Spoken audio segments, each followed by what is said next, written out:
Good evening and welcome back to the third and final day of budget scrutiny. Before we start these proceedings, may I bring to your attention some housekeeping matters. There is no expected fire alarm testing today. Therefore, if the fire alarm sounds, please follow the signs to the nearest fire exit and meet at the fire assembly point in Civic Square. Can I ask that you use your microphone when addressing the meeting and that it is switched off when you are not using it? Could I also ask that you turn your mobile device to silent? This meeting will be broadcast live to the internet and will be capable of subsequent repeated viewing. By entering the Warspite room and during the course of the meeting, councillors are consenting to be filmed and the use of these recordings for webcasting. Thank you. Item apologies. The apologies stand from the last two meetings that we had. So we had apologies from councillors Steele, Finn and Gilmore, with councillors Rainsford and Penrose subbing. Have we got any further apologies for tonight's meeting, Elliot? Thank you, Chair. We've received apologies from Councillor Allison. Thank you. We next move to Chair's urgent... Oh, sorry, no we don't. We move to declarations of interest. Do members have any further declarations of interest in respect to anything on the agenda tonight? No, thank you very much. The next item is Chair's urgent business. I have none. We now move back to item 5 and 6 on the agenda, the draft budget 2026-27 and the background papers that you all have. So, without further ado, I'd like to welcome the leader of the council, Councillor Tudor Evans, and our Chief Executive, Tracy Lee, to the meeting. We had a really good meeting on first session with the leader and officers, but we felt it was appropriate to invite you as the Chief Executive, along with the leader, to come back. We learnt some really exciting developments for the future of the city from the leader last time. We also, from cabinet members, learned of their risks and their mitigation measures, which is something new that we've done this year to enhance our scrutiny process. So, without further ado, over to you guys. Thank you very much. Of course, I mean, when I was there the other day, I was talking of it in my capacity as portfolio holder for economic development, amongst other things. So I don't really want to go through all of that again for you tonight. You'll all be pleased to know. But I think there's a few things really that we need to sort of focus on in the generality. So while we're often talking, aren't we, about specific service-specific stuff and getting down in the detail, actually, there's some other things that are going on that we haven't rehearsed at all and ventilated on. So I thought I'd do a little tiny bit of that for you this evening, Chair. I think it's really important that we recognise that the council's making some significant progress in areas that perhaps where performance hasn't been as good as it could have been. So if I could just focus on, and forgive me if you picked these things up earlier, but I think it's important that we talk about children's services, but in particular the progress that we made. I mean, I think a year ago, we would be sitting in this room, Tracy and I, with an improvement board because we had to. Not that we didn't want to improve, it's just that we had to do it through the auspices of an improvement board with an independent chair. and with a whole host of people around the table who, through their good offices and the support of partners in Dorset in particular, we've turned children's services around. I think it's, you know, we're off the naughty step in a very big way. That so much so that we're out of engagement. And you know, I don't want to, I've got to stress this, that's a huge step. You know, there'll be people saying, so what? But actually, being in charge of our own destiny on children's services rather than, you know, playing for a piper from government is an enormous step forward and a real victory for the partnership working, I think. It's really important to say that across with our friends in education and in health in particular, I think. In terms of practice in the city, social work practice, I think that the level of consistency that we're nearly there in terms of the improvement on that. And I think we were all delighted with the outcome of that. And the independent chair is no longer with us now, Teresa. She'd done a fantastic job, and you know, she gave us a lot of insight and help over and above, I would say. I think we're all grateful to her and her team from Dorset that came and helped us and were critical friends for a very long period of time. That's really important. We also, because we love inspections, don't we? We had the pleasure of the inspection in adult social care. Again, significant audited progress has been made in that, which we're all delighted about. Gary and the team, I think, have done, again, another sterling job. You know, the work we've been doing on assurance is paying dividends, I think. And there's some tremendous work and some good practice, actually, which has been sort of highlighted in the feedback that we've had. So I'm quite excited about that. And although I can't tell you the formal outcome of the SEND inspection, because that's due any day now, but we can't tell you what it is, what I can say is that we have been moving forward. And there's been some incredible performance uplifts in a number of areas across SEND, particularly in terms of timeliness. You know, the white paper hasn't come out yet, so it's kind of difficult. And you know, it's fair to say that parents are still anxious about the content of that white paper, and so much so that they are asking for assessments on plans. I think the figure I heard was sort of 90 in 1 month is the kind of level now of requests. And that's probably driven by people kind of worried about what's going to be in the white paper. So when the white paper comes out, that probably will put an end to quite a lot of that, I think. Because as I say, it's driven by uncertainty rather than anything else. But again, feedback that we've had on the SND, certainly from parents, is that they've noticed a change in the service for the better. There's no doubt about that. Being listened to and all of that. The council being a much more responsive place than it was. And you know that we'll be making some significant investments in more provision.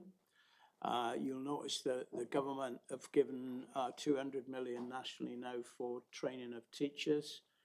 So there'll be more mainstreaming of SEND in schools. Again, that's a welcome move as far as we're concerned. But I mean, the issue, you're here to scrutinise the budget. But the reason I want to talk about these things is because it's all about the money, but what's the money for? It's the sort of, you know, and that's why we're talking about these things, because, You know, it's those sort of things that the money does buy that we need to talk to you about. There are a few other issues. So while we've been balancing the budget, while we've been doing all these inspections, we've also had one or two other things on our minds. The deal with Homes England, the Team Plymouth thing. We've been talking to our neighbours about LGR quite a bit, and you know that what's in front of us is quite significant. Starting to think about the implications of LGR, not just on budget, but on our practice and how we work with a different boundary is going to be quite an important thing that we'll be talking about over the next 12 months. And I think I would say that I think Plymouth is set fair now. We had a fantastic introduction last night to the new naval base commander, and she is, I think she's excited by what she's walking into, you know, and we were there last night with the outgoing naval base commander and talking about the real partnership that we built between the city and the base, perhaps stronger now than it's ever been. You know, the obligations we've got around delivery on the government's stated ambition to see defence spending as an engine of growth, that's one thing, but there's all this other stuff, the softer stuff, the civic stuff, which we're working on together in a way, in an unprecedented way, I think. And I would like to say to, you know, a big thank you to Brigadier Tanner, actually, for the way in which the last 3.5 years have flown by. And the way in which he's embraced the city, and as he said to us last night, the way the city's embraced him, which is, he's a big lad. But we've done it. So I think I'll leave it there now, Chair, if you don't mind, and let the Chief Executive have her say. Thanks very much. I know you want to get into to questions. And first of all, can I just give my apologies to the panel that I wasn't able to be with you last week for the scrutiny session. So I really am very appreciative that we have this opportunity. So thank you very much. The leaders talked about some of the actions and activity. I suppose I wanted to talk about the way in which we do that. And I just want to firstly talk about our people. You know, those of you, and I wasn't here during the last couple of weeks, but those of you that saw our teams pull round, starting a Monday morning, thinking they were going to have a particular week, and then ending on Friday, having had a very, very different week because of the activity in Mill Bay, will know how this organisation responds when it needs to. And responds every single day to the circumstances that are put before us. And we like to be able to plan those things. And in fact, in the case of Mill Bay, we had two plans, two other issues there, so we were well versed with that one. But being able to plan is always the right way of doing it, but recognising that however good your planning is, having people who can respond when they need to, with compassion, with capability, with resolve to do what is needed to do. So I just want to pay tribute to the teams for the work that they've done. Our people go above and beyond every single day. The demands, and you will see from all the papers that you've had and hearing from the directors and cabinet members, the demands on the council, the demands for service, the demands for support, the need within the city continues to grow. And the way in which we respond to that need, serving the people of the city, is absolutely vital. And as part of that budget process, that awful equation that we have to deal with, which is this is the amount of money we've got, this is the amount of demand we have, how do we balance that, is the work that you've been doing, and thank you for the scrutiny that you've done. Recruitment remains tricky. And actually the upside of having an economy where there are so many jobs being advertised, vacancies, means that the recruitment market is still really tight. I'm extremely pleased that we now have a full complement of the corporate management team, although obviously going through recruitment processes for the service director for finance at the moment. So nothing is ever stable in life. Just as you think you've got some stability, then instability comes in the system. But we have made some excellent appointments across the organisation. And when you have the right appointments, the right capability, you can see the work really is, we're able to move that forward. And that those gaps in being able to fill posts is something across the organisation. Staff are working so hard in really difficult circumstances to make sure that we can continue to deliver services for the people of the city. The leaders touched on Homes England and Team Plymouth, and the second thing that I am really proud of is the way in which we work up and out of this organisation, working in partnership. Our view is if we're doing it by ourselves, we're probably doing it wrong, because the sorts of complexity of the work that we do, there is normally someone out there that we need to talk to make sure that we're joining up the work that we do. And whether that is with partners within the city, partners across the region, or working with government and national agencies, and you will again have got a flavour through the individual scrutiny committees, but also through this management board and the work that you're doing of those relationships that actually other cities and other places look at with envy. The relationship that we have with Homes England, others look at with envy. The relationship that we have with the National Trust, to make sure that we're looking at that, at our green environment and working really closely with them, and particularly in some of the most deprived communities in the city. So one of the skills that we ask of our people in the organisation is think about who you need to work with. Think about the job that you're doing, but think about the way in which you work, and having that modelled throughout the organisation, starting with myself, starting with the leader, thinking about those relationships and building. And actually those relationships and building the relationships should never be underestimated. The ability to be able to get on the phone and say to somebody, can you help with this? Or this isn't quite working.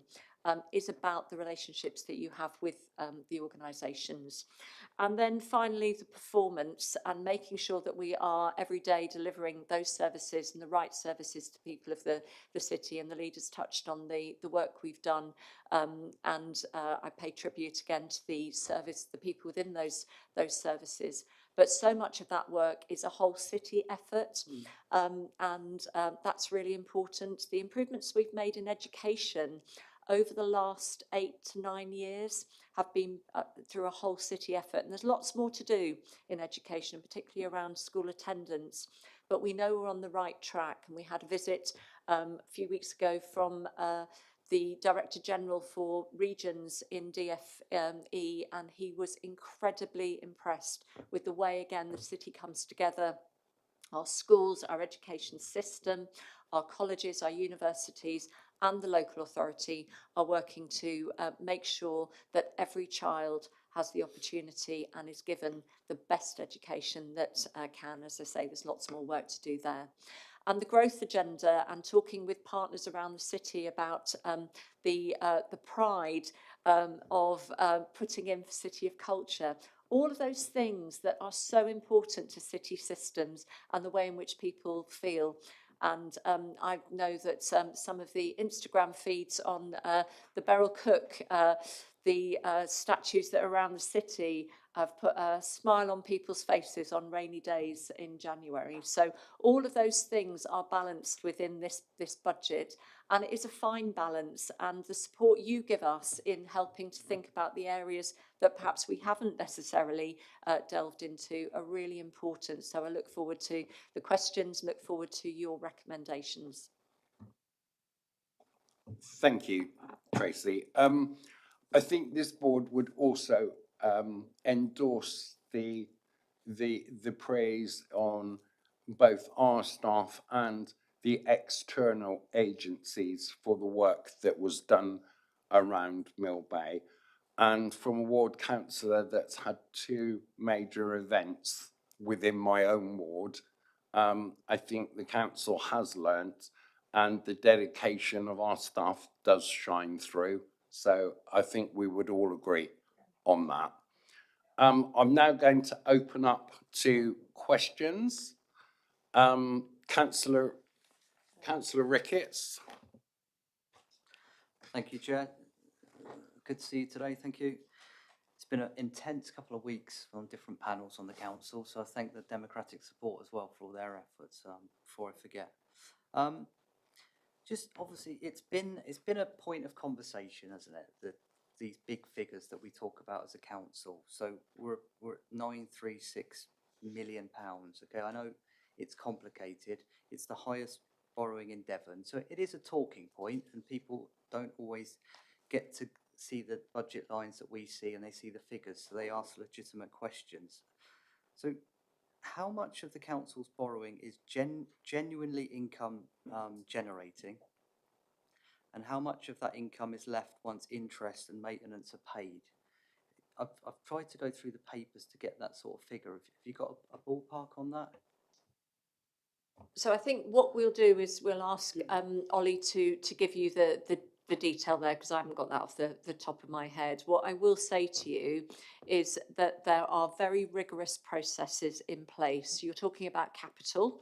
You're not talking about revenue, you're talking about capital there. So let's just be really clear, and about the assets that are then delivered as a result of that.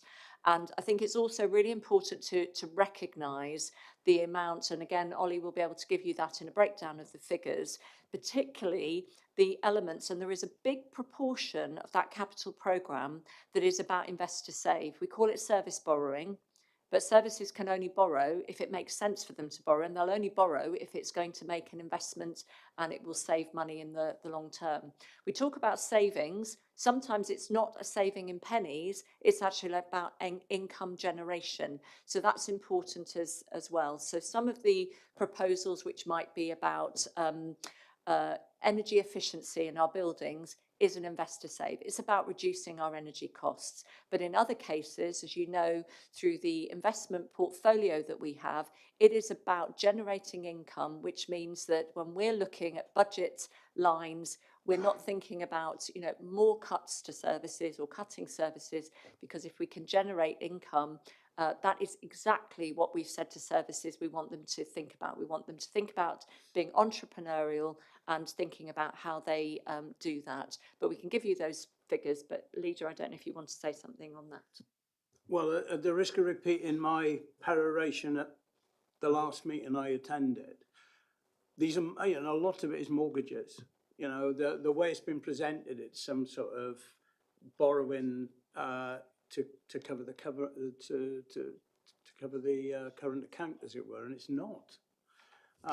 In fact, the opposite is the case. I mean, if you just look at one element of it, we talked about it. I think Councillor Lowry talked about the fact we were bringing in through our investment account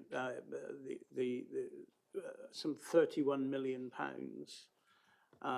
through rents and all those sort of things. So every time we build a factory, yes, we have to pay for the factory.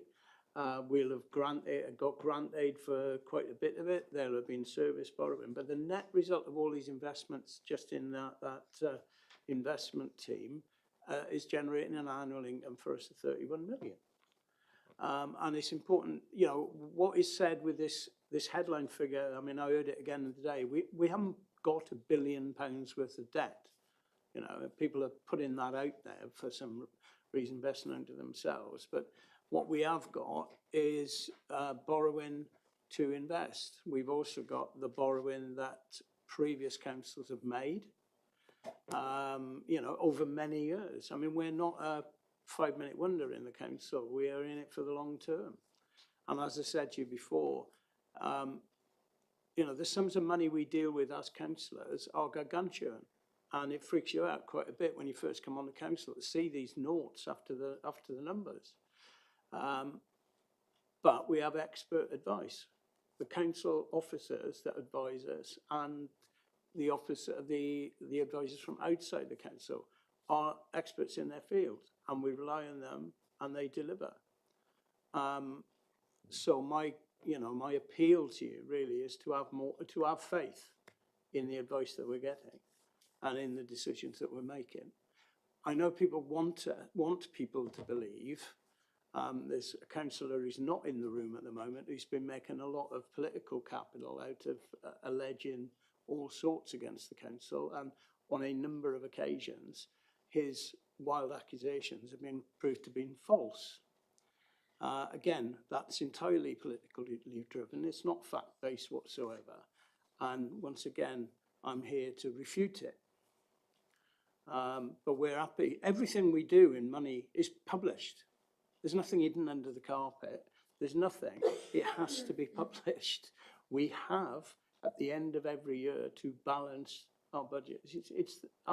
We're the only part of the public sector that has to do that. You know, hospitals can overspend. Defence people can overspend. We can't. So, you know, please be assured that we're doing. Ollie, could you give us? Do you have that figure? Those figures to hand? I don't have exact figures, I'm afraid, Councillor Ricketts, but roughly it's about a third of our current debt portfolio that is income backed. So we've borrowed money, and the income that to purchase assets and the income that those assets generate. Generally, we're talking about rent here, but there's also the Park Crematorium, which generates income that effectively pays back the mortgage on that asset as well, and that's quite significant. So it's roughly a third of our current debt portfolio. Over and above that, there are, as the Chief Executive said, a lot of investor save schemes. They tend to be slightly shorter term borrowing, but you know, up to 20 years for some schemes. So things like the children's residential homes that we're purchasing, we expect them to deliver savings that will exceed the cost of financing and repaying the debt on the capital, and so that's over and above, and that there's a lot of that has been done in this council historically, and all that is within the portfolio. And then you have debt that we've incurred for asset management, for sort of highways maintenance, maintaining the foreshore, that sort of thing. And finally, schemes that don't necessarily generate income directly or cost savings directly, but are about you know, developing the city in one way or another. So the box, the life centre, the investment that's going on in the city centre, and so on and so forth, the civic centre. A lot of those schemes, you know, we put a bit of borrowing in, but they leverage a lot of capital grants as well. So we get a lot of help with that through various funders, central government in the main. And I'll provide the sort of breakdown of those figures outside of the meeting in more precise terms. Okay. Can I? Leader? And then I think the other thing I wanted to say to you, Councillor Ricketts, on this, we have got the most borrowing in Devon. I mean, bear in mind, I mean, it's a great statement, and it is true. But if you, our budget, Plymouth, is 10 times the size of Exeter's, right? Their net budget is a tenth of ours, okay? Because the Devon County Council run things like the highways and all those big ticket items that we've been talking about, for example, in children's services and adult social care. So, you know, Devon at the moment, there's 8 local authorities with budgets of 30 million or less in total, right? The other one is a county council, which doesn't do all the services in Devon, like we do all the services in Plymouth, right?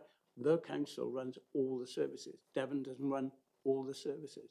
And it also has a policy of minimising debt, which is why, for example, we are building the dualling of the Tavistock Road between the Woolwell and the George, because Devon have refused to spend a penny on that, even though it benefits their residents coming into Plymouth for work and going home again at the end of the day. So it's not a fair comparison to be bandying, you know, statements around we're the highest in Devon. We do more than all of those others, which is why, we provide 116,000 jobs here for the sub-region here, for example. So that doesn't come cheap.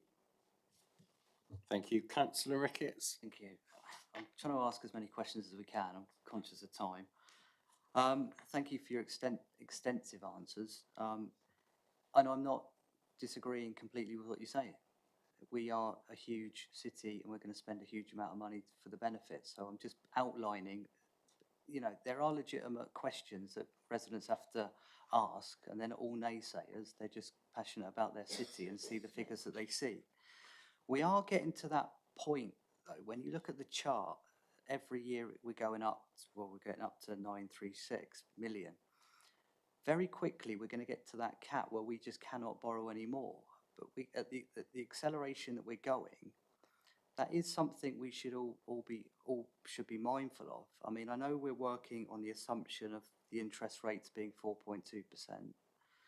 But if anything like that changes, and if we keep going as we are, we're going to get to that cap, and that could be quite a dramatic situation for the council. How are we mitigating that if these current conditions persist?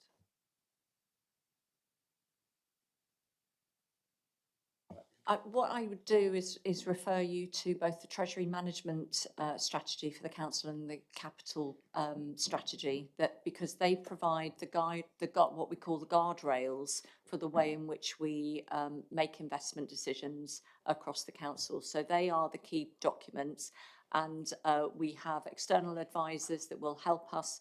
Our Treasury Management team is absolutely expert in this area. And, if you think about some of the investments that we've made, they are big investments over a, long period of time. So the box, we probably don't need 2 or 3 boxes in the city. It'd be lovely maybe to have them, but we wouldn't. So some of those big investments we've now made. And one of the things and one of the reasons for wanting to have a relationship with organisations like Homes England is thinking about the funding and the access to the significant funding that Homes England had. And one of the reasons for wanting a strategic partnership was we were joining every funding queue and making individual funding applications for every housing scheme. By having a strategic relationship with Homes England, the idea is that the funding comes through as a package of funding, which is much more beneficial to the city. We've done a lot of the investment. We've made a lot of the investment. It doesn't mean we won't make it in the future. We will always need to put money into asset management. The highways will always need fixing and repairing, but those guardrails that we have within our Treasury Management policies are really important. And, Audit and Governance Committee will always look at those. And so that transparency and scrutiny of the process as we move forward is always vital. Thank you. Councillor Rainsford. Thank you, Chair. There's strong evidence that land values in Plymouth are starting to rise faster than in other parts of the country, which is good news. We also have employment levels which are high. Land value increases are starting to attract a lot of interest from external investors, as well as existing businesses wanting to grow. Can you sort of talk us through any concerns you might have about the current budget and its ability to meet particularly the skills, training and education elements that we're going to have in place in order to meet the challenges coming down, very positive future challenges? Well, I mean, one of the great things about the Team Plymouth project is that skills and training and opportunities is going to be one of the most important things that it focuses on. I think we said before, the prospect now of 21 to 25,000 new jobs. We want to make sure that there's training in a range of skills from, traditional jobs in construction right through to modern advances. We've talked before about the fact that, the defence piece is changing out of all recognition. I mean, we used to talk about kids sitting at home on their settees playing games and there weren't any jobs for them. Actually, there are jobs for gamers because of the skills that they have, and their game designer skills can be deployed in this space as well. So it's really, the question is now is making sure that we get that support, that money coming out. I mean, the defence deal, if I could remind you on the defence deal, you know, there was an announcement of £250 million, and there was 5 areas that were going to get it. Scotland, Northern Ireland, Wales, West Yorkshire and Plymouth. So 3 of those are countries. One of them thinks they're a country, and us, okay? And we get a chance, a bite of up to a share of £250 million in the first wave. So we're already putting a bid together to try and lasso as much of that cash as we possibly can, and training and skills is going to be a big part of that ask. And just to add to that training and skills, but also the education element. So it's because this is a long-term programme, and so absolutely those proposals are being worked on at the moment, and they are partnership proposals. It's not City Council sitting thinking about it all. It is absolutely working with the skills and education providers, with City College, and with our partners in Devon, Cornwall, and Torbay, because the skills reach will go into wider than the Plymouth boundary. Can I just say I'm actually very pleased to hear about the schools element, because it's the sort of 9, 10, 11-year-olds currently in school that we need to get. Councillor Holloway. Thank you, Chair, and thank you both for making time to see us today, particularly Leader for coming back again in front of us, and Tracy as well. I have one very short question, which hopefully will be a one-word answer, and then a deeper one. And the first one is, in the initial session, Leader, you spoke about how there are ongoing discussions around the funding formula that underpins a lot of the income that we get from central government, and that you're in very live discussions at a very senior level.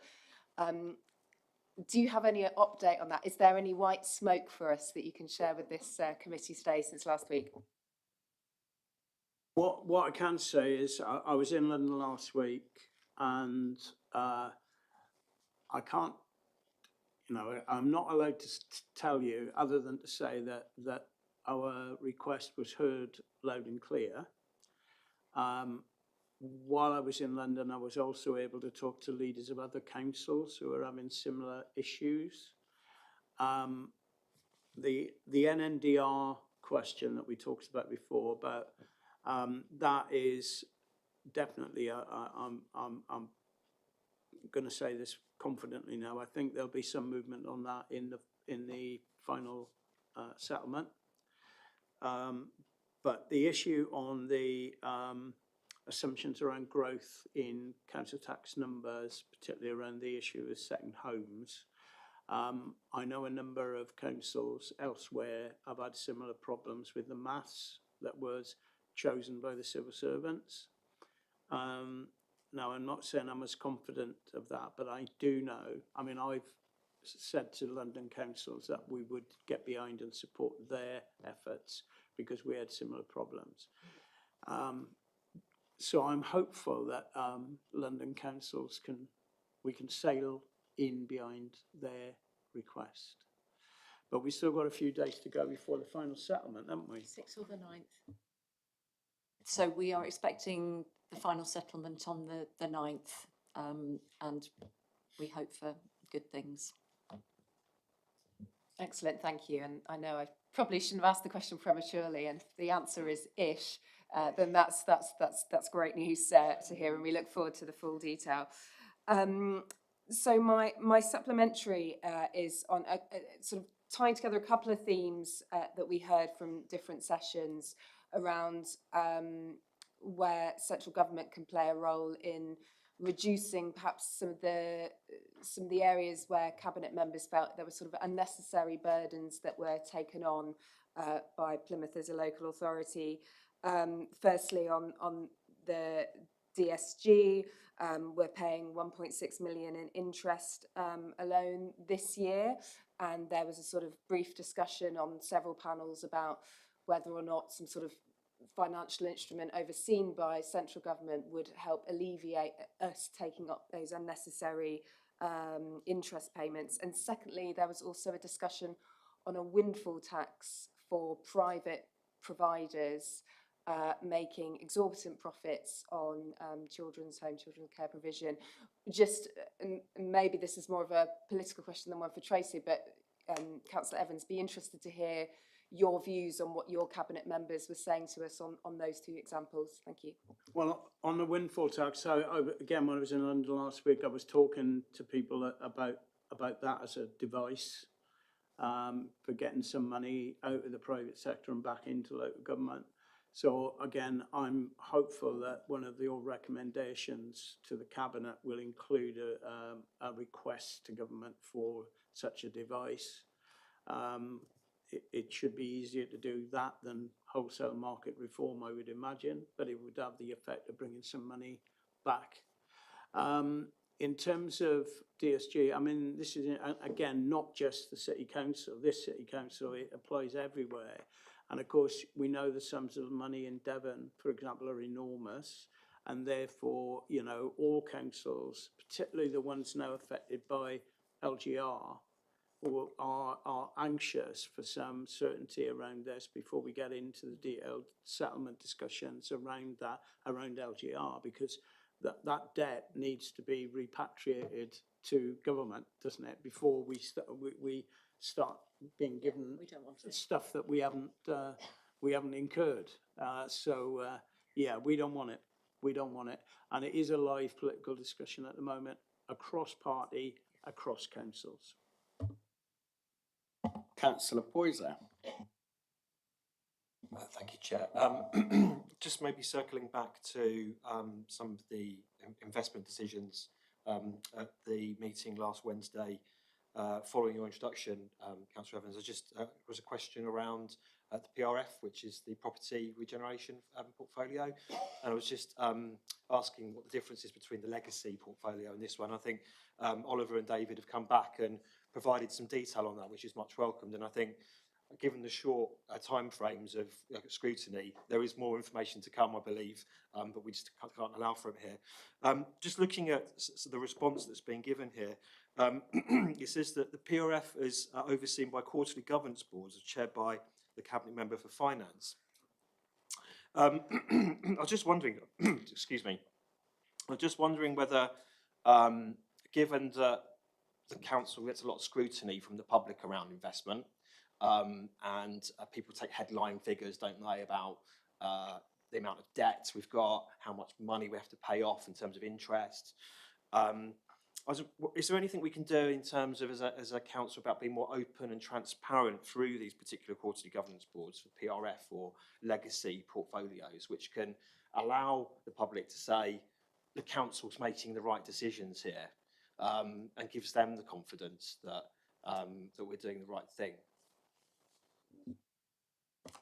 I'll let the Chief Exec have a go at this one, and then I'll come back after she's spoken. I absolutely understand, and we aim to be as transparent as possible. The issue that you have with investment portfolios is the inevitable private nature of those investments and the way in which the funding works for those investments. So I'm very happy, you know, if the Cabinet Member were happy to have a look at what could be done, but they are commercial investments, and the danger of putting commercial investments in the public domain is then you end up in a situation where they're often not commercial anymore, and therefore they're not as advantageous as they need to be. Certainly for the future, any future commercial investments that we make, so that can be quite tricky. But I'm sure, you know, we will. I'm very happy to look again at what we can do. But what I would say to you is that I think we probably go as far as we're able to go because of the commercial nature of those. Yeah, I think there's something as well, you know, and this is the whole thing around executive government versus committee systems, really. You know, by the time we've convened committees, we can have missed the opportunity. I mean, some of this stuff around the money markets happens like hourly. And so agility is really important in trying to maximise the benefit for local taxpayers. So there's a trade-off between agility and accountability, I suppose. But I mean, what I would say is that Mark's always happy to come in front of scrutiny.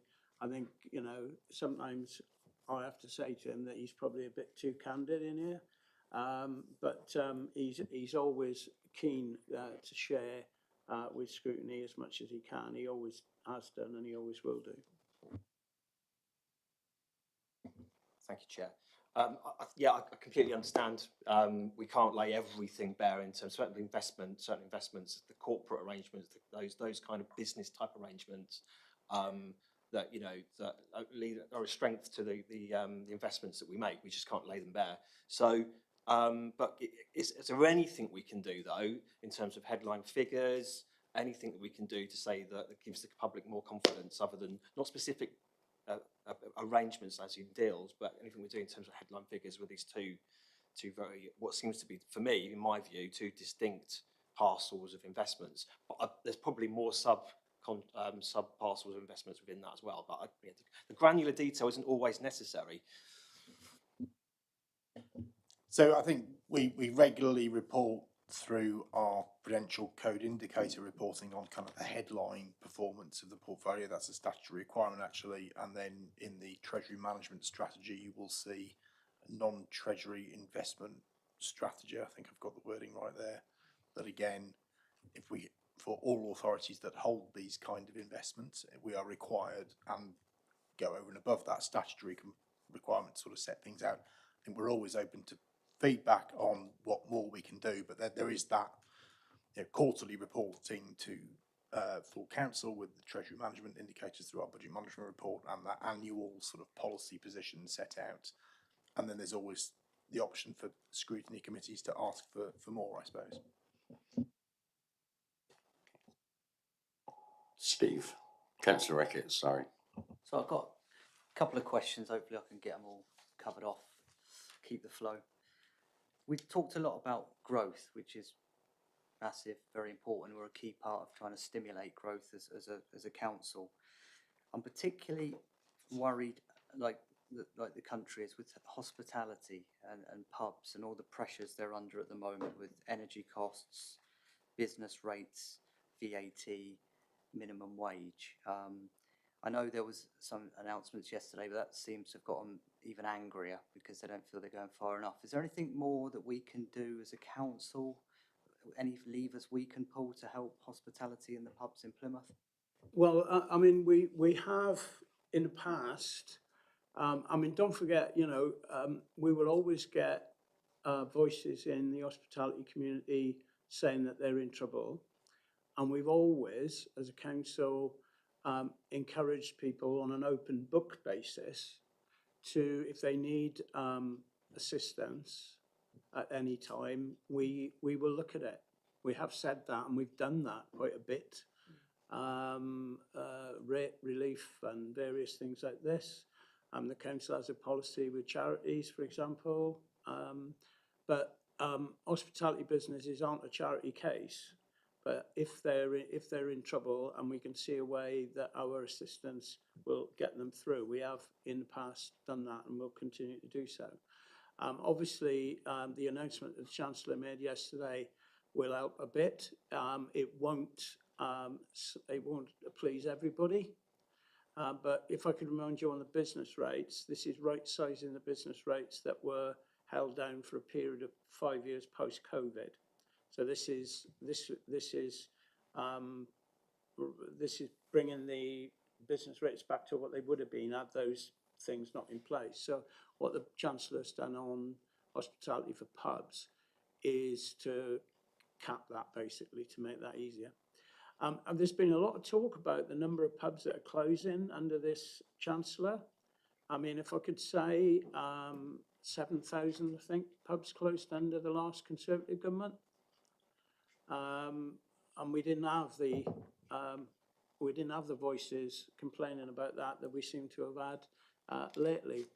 I'm sorry about this, but I'm going to be, although I'm sympathetic, I'm not happy at all that people are feeling miserable about increasing the minimum wage or reducing the age-related minimum wage. I think young people who are doing equal work of equal value are entitled to equal pay. I would say to those people who are saying they can't afford to pay people properly, they haven't got a business. In terms of hotels, I mean, there's a huge amount of people as the economy bounces back. I'm confident that the hotel trade will continue to thrive. It is in Plymouth, we know that, and we know that there's huge demand for hotel space in the city, and we're hopeful that we'll continue to see new hotels come in to the city. We've certainly been talking to a lot of operators. They certainly see a future in Plymouth if they can get a development partner. We've heard the other day, didn't we, I think about the project on the embankment, for example. So, and we've seen down the road in Torquay some quite massive hotel developments there. Not a sign of a sector that's in trouble when they're investing in hotels of that magnitude. But if you've got a problem with the Chancellor's strategy, I would say to you that let us see how these adjustments go down in the pub trade. Yesterday there was a report on the television. I know you don't have to believe everything you see on the telly, but they were saying that there's been a huge drop in adults drinking, which might have more to do with the problems facing the pub trade than the Chancellor's policies. I mean, if people aren't drinking, perhaps they aren't going to pubs in the same ways that they used to. But I congratulate the Chancellor on making some adjustments yesterday in response to the trade. I look forward to seeing how those improve things for hard-working publicans. Thank you. Could I just remind members that we're here to scrutinise our budget and not national government policy. I do understand there's a relationship between what they do and how we operate, but I'm not going to allow this committee to go into discussing government policy. We're here to look at Plymouth, and questions will be directed on this budget, and I hope everybody understands that. Councillor Ricketts. Just fine. That's fine, Mark. I just want to ask some questions and get some answers as quickly as we can. On which, thank you for that. I won't carry on with that. You've answered it, how you see things. Another big element is our kind of workforce, yeah, which you talked about, Tracy, which is important to all of us. I mean, I have been vocal about, I am concerned with the amount of the workforce that isn't in the office. That's an ongoing thing that I discuss with people at the relevant scrutiny panels. And you talked about the equations in the budget. So we did make an assumption for a 3% pay rise. Well, it's through the national pay scales. That went up to 3.2%. That does have an impact on it. I know it's out of our hands, but it was 180,000 that we then had to find. I just want young people particularly, and the next generation, to have the opportunities to develop within the council. So a part of that conversation is, so there's private businesses that are struggling. As a council, we need to recognise that ourselves. So I know we've made the decision to pay living wage, where actually, should we be doing that when the minimum wage is so high? Because I think it's limiting. There's going to be obviously a cost benefit analysis. we're losing money from the budget, but we're also unable then to employ as many people as we could at the lower levels. I know we often talk about the higher levels of salary, which to most people are absolutely huge, but I'm talking about the next generation coming through. And if we're paying everyone the living wage, we're not allowing ourselves to employ so many people that want to get that first job. How are we equalising that scenario? So I'm just going to pick up your point around people not being in the office. What I'm more interested in is people being productive. And that might be that they are in the office having discussions with others, or it might be that they've got their heads down writing a report somewhere. So it is about being flexible and flexible working. The days of everybody sitting 9 to 5 in rows, all looking at the front of the room, are long gone. But flexibility is important, and as an organisation, we're doing some work with our staff and with teams about team charters, about when teams need to be together. That might not be in an office, it might be in a meeting room somewhere to have a meeting or to have a conversation, and when there is a more flexible way of working. People need to be out and about in the city. Quite a lot of our workers are out and about in the city. Quite a lot of our workers never come into an office because their jobs are out in the community. So I think we need to recognise the world we are in now. We need to recognise the job market. We need to recognise how people want to work as well as how we would like them to work.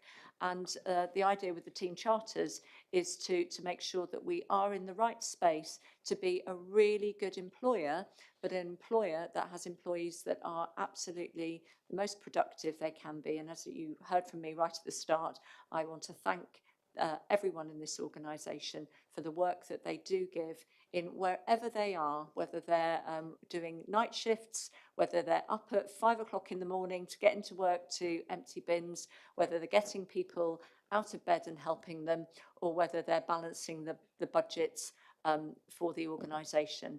In relation to the foundation living wage, I think that's absolutely a policy decision that you've made, Leader, and you might want to comment on that. Can you remind me, did you vote for the pay policy on Monday, yesterday? No. I abstained. No, not voted against then, just abstained. Abstained because there was lots of good things in there, and there was things that I didn't agree with. Okay, can I bring you back to the answers to the questions, please? It's quite simple. I mean, you know, I think we explained yesterday the real living wage, the foundation living wage, is really important. And narrowing the gap between the lowest paid in the authority and the highest paid is a laudable policy. Organisations that have a massive gap between the lowest paid and the highest paid tend to be the unhappiest and the least productive firms. So I'm quite relaxed about what we're doing in that regard. And in terms of opportunities for young people, I mean, we continue to have work experience here. We continue to have apprentices here. We continue to invest heavily in training and support of staff to make them better. So I don't think you need to worry on that score. We are very keen in Plymouth City Council to have the brightest and the best that we can get from our local citizens working for us. And people and young people need to know that there are opportunities here for them.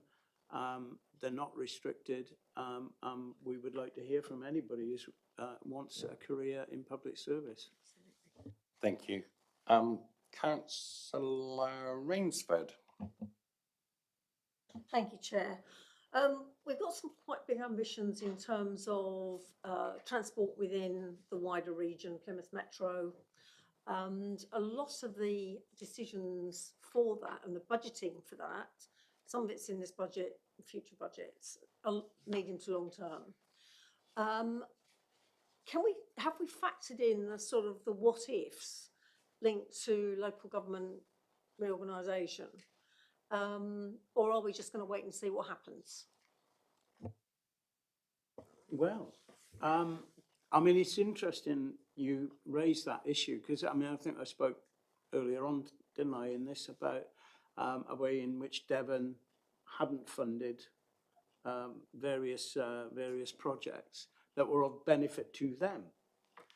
And of course, one of the advantages of LGR is that we're going to be operating in some of those areas. We've met with councillors from Plymouth, for example, to talk about Deep Lane Junction and issues around there. We need to start thinking about, and I've been talking to transport and planning officers about this, about what's our plans for post 2027. Some of the decisions to the east of us that have been made by others, we will inherit and we will have to sort out, because there are certain promises that have been made by, not just by the existing councils out there, but by the developers out there, and we will inherit those.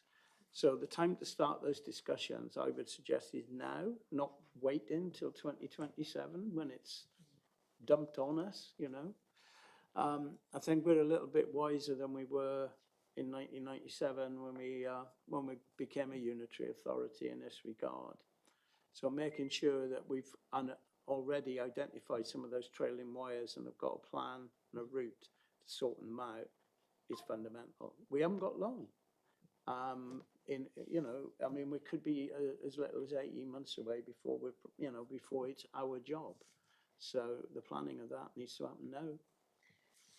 Just to add to that, I think on a slightly wider footing in terms of the Plymouth Metro and linking into the Devon Metro, the Cornwall Metro, and the work that as part of Team Plymouth, thinking about how those transport links work to get people in and out of the city. It's done on that bigger footprint. So we have a peninsular transport, but also thinking longer term for devolution and how funding might flow into this part of the world.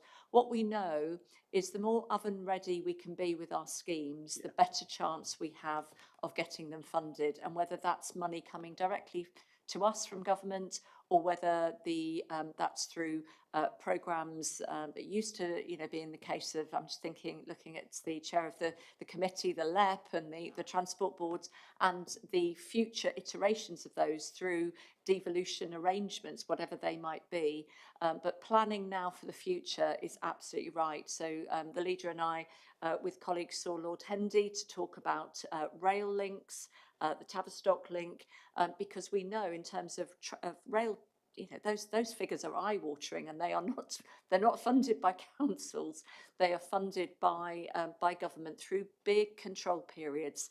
But unless we do the work now, and Lord Hendy gave us the green light to speak with Great Western and start thinking about how we feed into those control periods for the extension of rail and better rail services for this part of the world. So that's that piece, which is, it's not necessarily our money, but actually our influence, our leadership, our working in partnership with others, starting now thinking about 2030 and beyond, is absolutely essential. If I may have a quick supplementary, Yeah. Mr. Chair. So thank you for that, and I'm glad we're looking forward and we're budgeting, because although, as you say, a lot of these are national costs, there will be costs to us as well as benefits, financial benefits. So we need now to be thinking about exactly how that pans out for us, so we don't get caught. Yeah, napping. If you look into the east and you're looking around sort of Langage, for example, just a practical issue there is, for example, at the moment there's one way in and it's the same way out, and therefore that gives you problems at that sandy roundabout that you're worried about. And so, what do we do about that? How do we start preparing the ground for an easterly access junction onto the A38, for example? At the moment, it's not our business because it's not our land. And we have to get into a discussion with people who don't really want us to develop, i.e. Devon County Council, right? But we should be making plans for that now, so that, we can start talking about that early doors. Because these schemes, they don't happen overnight. They take time for all sorts of different reasons. So it's really important that we're alert to that and starting to think about that. Not just thinking about it, but actually making plans for it. Councillor Holloway? Thank you, Chair. I just note for Councillor Ricketts' benefit that we got some really rich information back from Chris Squire, the Service Director, and Councillor Taylor on apprenticeships and Digital Academy, on reaching more of our youngest to get them into council work. But my question is, Chair... I want more of them. You want more of them? I'd love more of them. Can we My go back to question the question, is, please? Chair, I'm being helpful, honest. We had a really interesting discussion in one of the dedicated scrutiny sessions last week on really interesting discussion on Armada Way. We know it's kind of totemic to kind of Plymouth's outward face to the world following what happened in recent years, and how important it is to get this really exciting phased work that's happening now, getting it right. Part of our follow-up was looking specifically around the maintenance and servicing figures that are featured in this budget. Specifically, we got a breakdown that in response to making sure it's not just a one and done, that we're in maintaining the upkeep, that there's 79,000 dedicated for its maintenance and upkeep throughout the year. And that includes a proportion of costs for 3 additional specialist drivers, which I imagine are highly part-time if it's 79,000, but you know, with all the additional costs and such for materials and provision. Do you think that's the right level, is my question in a nutshell? Is given the scale of what we've invested to make that a success, do we think we've got the right maintenance balance right there? Thank you. So there's been quite a lot of work done on the maintenance figures, and I think at some stage there was a recommendation that there was a deep dive and look at that as part of the recommendation to Cabinet, the original recommendation to Cabinet, but it might not have been, it might have, so forgive me if it wasn't. So I think what we've learnt is that there is no point in creating fantastic assets and then letting them just fade back into the background. And I think the good example of how we've moved forward with that is actually the box, where it has a dedicated maintenance budget for it. So the money that's been set aside for Armada Way is not the only money, because of course there is already maintenance money there. It's additionality for that amount of money that's there. As part of the asset management approach for the whole council, though, making sure that we are providing the right amount of funding for asset management going forward is really important. And so one of the elements of the capital programme going forward is to make sure that we prioritise maintenance of existing assets as part of that. You know, it's great to have new things, but actually when we've built things and when we've got them, we really need to be able to maintain them. So one of the principles will be to make sure that we have the appropriate funding there. So I can't comment specifically on whether 79 or 80 or 65 would be the right amount. I would encourage Glenn Kaplan-Gray will be able to come back and see you and talk about the detail with that. But I think there's a real commitment to say, you know, if we're spending a lot of money on it, it has to be right, and it has to be right, because one of the things that we've done with Armada Way is use Armada Way as our leverage for others to come in and invest beside us, and particularly Homes England. You know, the pitch is, we've put our money where our mouth is. We think our city is worth investing in. Will you please come in and do the same? And that is showing really good dividends. Thank you. So to clarify, what you're not saying is that given that there is sort of a reprioritisation on top of existing things, there won't be, say, bits from other parts of the city taken into service Armada Way. You know, there will be It is an uplift to reflect the project that Armada Way is. There is already maintenance of, believe it or not, there was maintenance of Armada Way. There was cleaning. There's all sorts of programs. What they will need to do is completely rejig how they do those the maintenance regimes for the city centre. So that 79 is not the only money that will be spent. It is an uplift on what is spent already. Right, I've got Councillor Poyser and then myself, and that is the questions that we have. So, Councillor Poyser. Thank you, Chair. On Thursday, Councillor Brydesdale came in and gave an introduction to all the good work he's doing. There's a bit around energy management investment and asked some questions related to the balance in terms of the investment that we bring in versus how much work that the council puts towards these particular projects.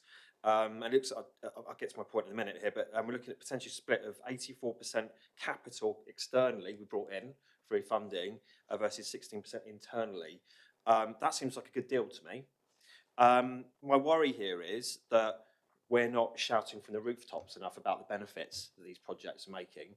Decoupling ourselves from fossil fuels not only has massive environmental benefits, but also huge financial savings for the council. So what can we do as part of this budget and future budgets to really talk about how the impact these projects are having?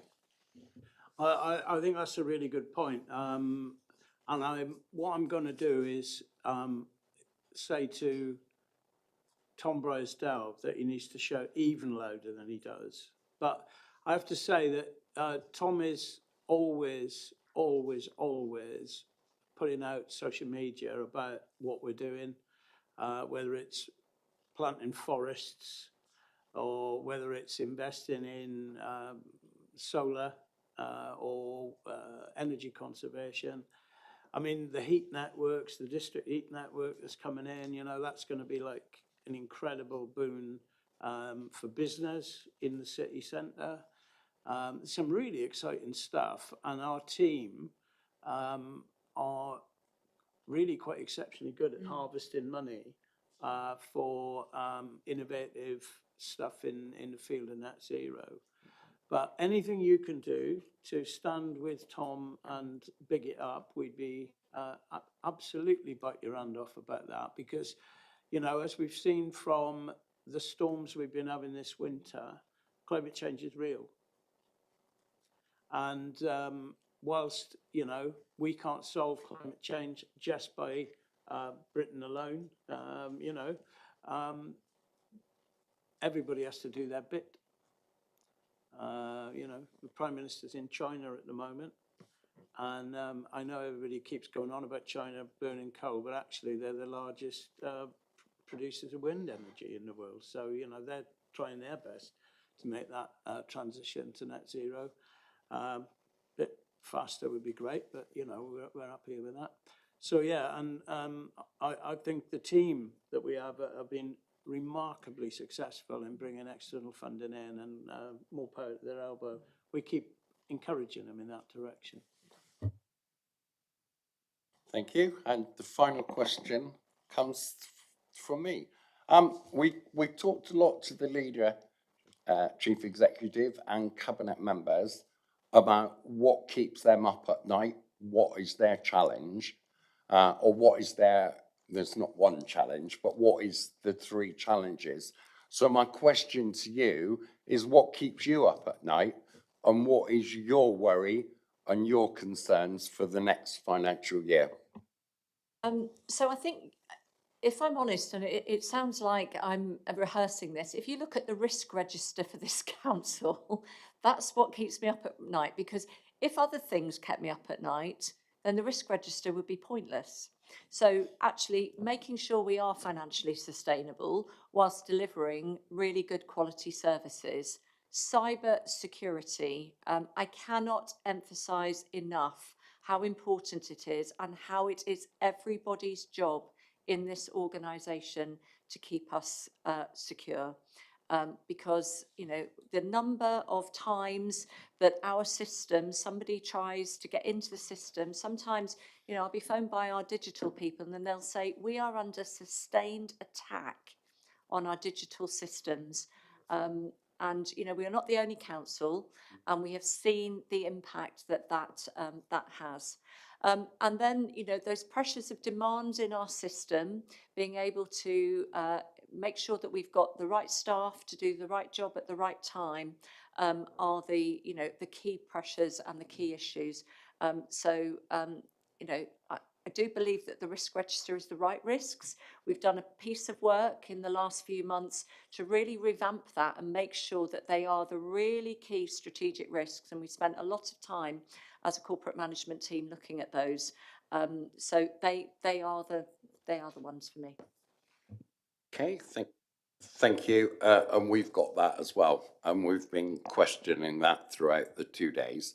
So without any further questions, I would like to thank both the leader and yourself, Chief Executive, for coming along. We will now close this session. Thank you very much. You may go home.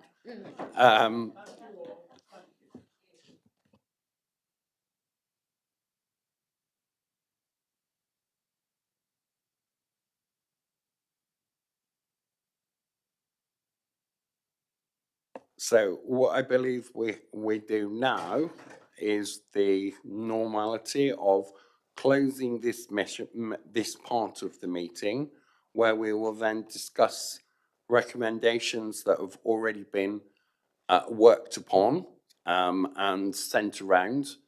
If anyone has any additional recommendations that they'd like to make, now is the time to do it. We will then go back live. Should we all unanimously agree the recommendations, then what we will do is when we go back live, I will ask the Democratic Support Officer to read our recommendations, and then at the end we will vote for, abstain, or against. If there's any particular ones that we can't agree, then I am going to have to take all of the recommendations one at a time. And obviously, in a democracy, we vote for or against. So that's how I want to conduct for the rest of this meeting. So we will now go off air, and I'll look to Elliot.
Okay, welcome back, everybody. What we'll now do is hand over to the Democratic Support Officer for the recommendations. He will read them through, and then at the end of that, I will ask members to vote.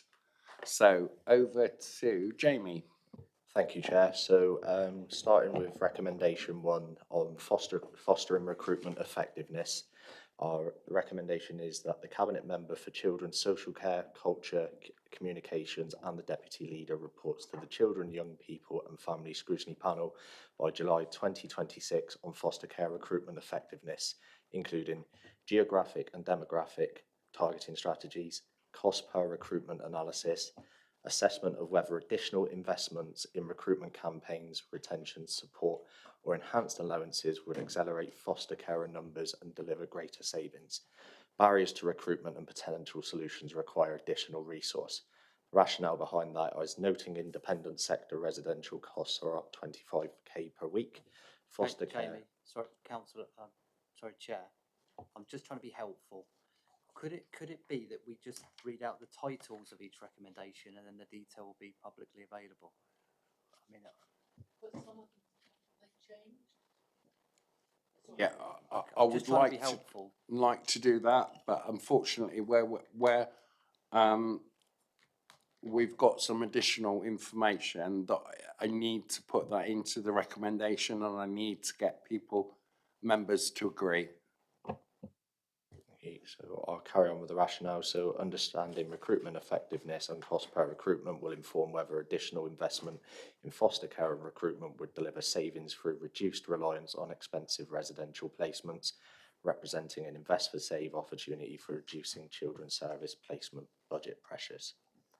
Recommendation 2, Children's Social Care Market Regulation Advocacy, that the leader writes to the Secretary of State for Education, copy to the Plymouth MPs, calling for an urgent government intervention in children's residential care market, specifically implementation of profit regulation, including profit caps or windfall tax on care providers generating excessive profits from local authority placements, mandatory reinvestment mechanisms requiring providers to reinvest profits above a defined threshold into expanding provision capacity, improving care quality and reducing placement costs.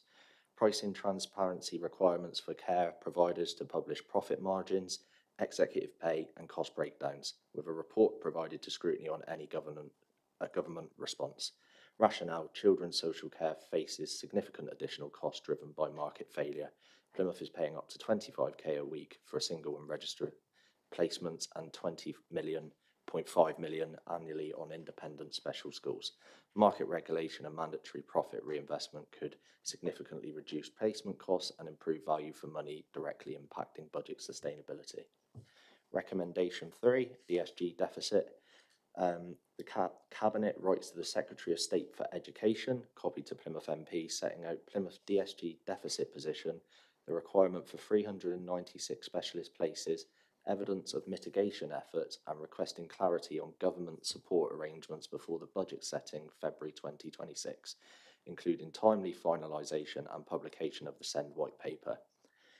B, reports back to Scrutiny Management Board following the SEND White Paper and final settlement announcement on the terms of the government support and implications for Plymouth budget. C, includes DSG deficit position in quarterly budget monitoring reports to Scrutiny from April 2026.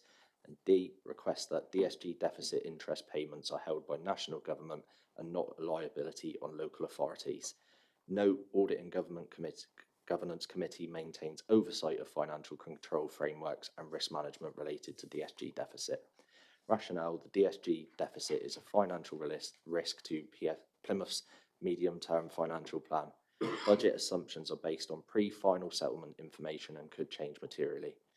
Recommendation 4, SEND Sufficiency Strategy Review, that the Cabinet Member for Education, Skills and Apprenticeships brings the updated SEND Sufficiency Strategy to Children's, Young People and Family Scrutiny Panel, demonstrating how Plymouth Specialist Place will meet demand and reduce out-of-area placements, approach to intervention and mainstream support that reduces demand for EHCPs while meeting statutory duties. financial sustainability trajectory for the high needs block, and alignment with any government support conditions for DSG's deficits, with quarterly progress updates to the panel thereafter. Rationale: the DSG deficit is driven by high needs block pressures, including high annual spend on independent schools. The specialist places investment aims to reduce expensive out-of-area placements and stabilise costs. The SEND efficiency strategy is the critical policy document for delivering both improved outcomes for children with SEND and financial sustainability. Recommendation 5, EHCP language in the budget documentation. That paragraph 9.8 of the budget report be amended to replace curbing new EHCP applications with minimising the need for new EHCPs through enhanced early intervention and mainstream support. To accurately reflect Plymouth's approach to protect stakeholder relationships with SEND families. Rationale: early intervention enhanced mainstream provisions aims to reduce demand for expensive statutory EHCP assessments over time, contributing to high needs block financial sustainability. Recommendation 6, children's homes investments, value for money and expansion potential. That the Cabinet Member for Children's Social Care, Culture, Communications and the Deputy Leader reports to the scrutiny on the children's homes capital investment, including whole life cost analysis showing cost per child per week over asset life compared to independent sector costs, payback period and cumulative savings projections, non-financial benefits including local payments and quality control, an assessment of whether additional investment to expand council-owned provision would deliver further savings and improved outcomes, potential for scaling up models based on early performance and lesson learned. Rationale: the capital investment in council-owned children's homes represents an innovative investor-safe approach to address high independent sector costs up to 25k per week. If early evidence shows strong financial and outcome benefits, there may be an opportunity to expand council-owned provisions further. Recommendation 7, alternative accommodation models for children in care. That Cabinet explores alternative accommodation models for children in care with recommendations for schemes presented to Children's, Young People and Family Scrutiny Panel. Rationale: alternative accommodation models offer potential for significant cost reduction compared to residential care, up to 25k per week, while maintaining or improving outcomes for children. Recommendation 8, agency spend analysis. That the Section 15 officer provides a written response explaining monthly agency spend variations in children's services and adult social care, including the reasons for peaks and reductions, actions to reduce reliance on agency staff and service delivery, with agency spend included as a standing item in quarterly budget monitoring to scrutiny. Rationale: understanding volatility and implementation controls will improve budget forecasting and deliver saving while improving service quality. Recommendation 9, railways and integrated transport connectivity. That the Cabinet Member for Strategic Planning and Transport provides a briefing on railway and integrated transport connectivity, including current railway projects with status, funding sources and delivery timescales, a timeline showing when residents will see tangible improvements, council capital allocation and external funding strategy, council's vision for integrated public transport, assessment of the anticipated demand increases from the defence deal, economic growth, 25,000 jobs pipeline and the city centre Derriford development, how increased travel demand is reflected in budget assumptions and transport planning, and the status of feasibility studies and regional funding secured. Scrutiny and then report to Scrutiny Management Board showing realistic timeline for resident-facing improvements, how transport infrastructure supports economic growth and external funding dependencies. Rationale: understanding external funding strategy is critical as transport infrastructure is an essential enabler for revenue-generating economic activity. Recommendation 10, early scrutiny engagement on major projects. That Cabinet provides quarterly briefings to the Scrutiny Management Board on major projects pipeline, including projects in development, grant applications and partnership discussions. B, schedules pre-decision scrutiny sessions where appropriate for major business cases, partnership agreements and strategic frameworks. Rationale: Plymouth is delivering an ambitious capital programme alongside major transformation projects, new towns designation, city centre regeneration, defence deal delivery.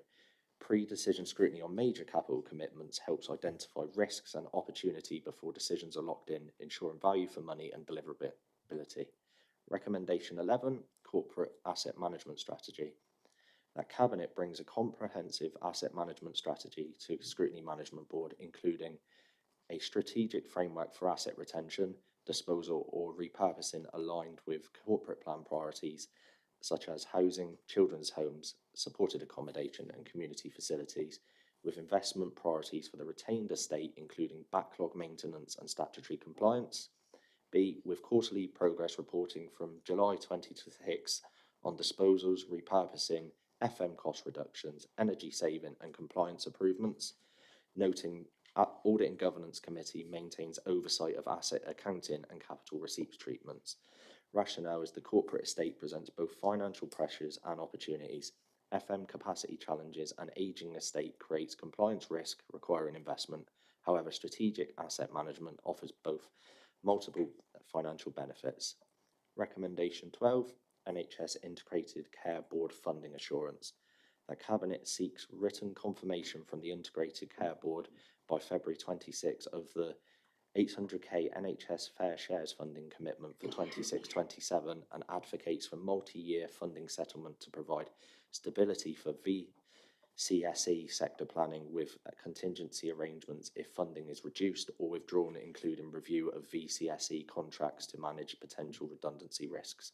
Rationale: the budget includes 800k partnership funding from the NHS Integrated Care Board, which is at risk if the ICB does not continue with this commitment. Loss of this funding would create immediate budget pressure requiring either savings elsewhere or service reductions. Recommendation 13, the Customer Experience Strategy, Pre-Decision Scrutiny. That the Cabinet Member for Customer Experience, Sport, Leisure, HR and OD brings the Customer Experience Strategy to the Scrutiny Management Board for pre-decision scrutiny before final approval, ensuring the strategy addresses digital inclusion measures and support for vulnerable residents unable to access online services, how transformation will be delivered within reduced resource and rising demand, required saving targets, service standards and capacity impacts on contact centre and customer and corporate services, AI integration, investment costs versus efficiency benefits, workforce development implications and monitoring of service quality during implementation, the risk mitigation for achieving savings while protecting residents from digital exclusion. Rationale: the customer experience transformation must deliver savings within reduced resource and rising demand while maintaining service standards. Investment in AI and new technology requires clear business case showing cost versus efficiency benefits. Recommendation 14, Cabinet Member Risks and Mitigations. That the risks identified by Cabinet members through the budget scrutiny process are programmed into the relevant scrutiny panel's work programmes for the 26-27 financial year to ensure robust monitoring. The rationale: Cabinet members identified budget risks during their scrutiny sessions through their written challenge briefings. Including these Cabinet identified risk areas in scrutiny work programme planning for 26-27 enables the board to monitor progress on mitigating risk throughout the year. Recommendation 15, Management Savings Plans. That Cabinet ensures the management savings plans are further defined and shared with the board, and the breakdown on progress is reported to either scrutiny or audit as appropriate. Rationale: the 26-27 budget includes management savings proposals that are officer responsibility for delivery. Understanding whether savings are delivered as profiled protects the Council's financial position and enables timely corrective action if delivery challenges emerge. Recommendation 16, Food Waste Capture, Targeted Door Knocking and Resident Support. That the Cabinet Member for Environment and Climate Change agrees that a proportion of the avoided disposal savings arising from the new weekly food waste collection service be ring-fenced to fund a targeted door knocking and resident engagement programme focusing on increasing food waste capture rates specifically, improving resident satisfaction in the new food waste service, proactive face-to-face engagement with households in areas showing low food waste participation, practical advice on how to use food waste service, including what can be recycled and how to reduce contamination, distribution of replacement liners, kitchen caddies and clear guidance materials where required, targeted follow-up in priority neighbourhoods to embed behavioural changes and maximise participation, with monitoring data and costs reported back to Cabinet and Scrutiny on improvements in capture rates, contamination level, and the resulting net financial and environmental benefits. Rationale: the new food waste collection service is expected to deliver significant avoided disposal savings by diverting material from residual waste. However, realising the full financial, carbon and environmental benefits is dependent on high household participation and capture rates. Evidence from other local authorities demonstrates that targeted door knocking alongside communication activity is an effective intervention for increasing food waste participation, particularly in areas of low uptake. Reinvesting a proportion of the avoided disposal savings into resident engagement represents a prudent, preventative and investor-safe approach that will maximise the return on council's investment, accelerate carbon reduction outcomes and support the long-term sustainability. Recommendation 17, flood risk management. That the Natural Infrastructure and Growth Scrutiny Panel, in collaboration with the Cabinet Member for Environment and Climate Change and the Cabinet Member for Strategic Planning and Infrastructure, the Environment Agency and South West Water and other relevant bodies undertake a review of wastewater and drainage provision in the city to ensure adequate investment, repair, improvements in wastewater network are planned and enacted, given the increased risk and prevalence of flooding caused by climate change. Recommendation 18, Property Regeneration Fund Portfolio Oversight.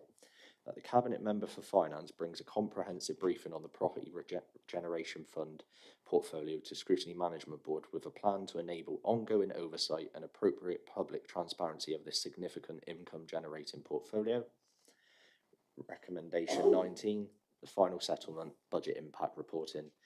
That the Section 151 officer provides a written briefing to Scrutiny Management Board on the final local government's final settlements announcement, setting out key changes from the provisional settlement assumption included in the 2026-27 budget. Thank you, Jamie. That was a long speech, wasn't it? So I'm going to put that to the vote. All members in favour, please show. That was unanimous. Thank you very much. Before we go, I would just like to thank members for their time over the last 2.5 days. A very productive meeting. And as Councillor Ricketts mentioned earlier, I think we need to really thank the officers and the democratic support for all the work that they've done in providing us with all the information that we need based on that. So thank you very much, and please pass that on to your colleagues. Ladies and gentlemen, time to go home. Thank you very much.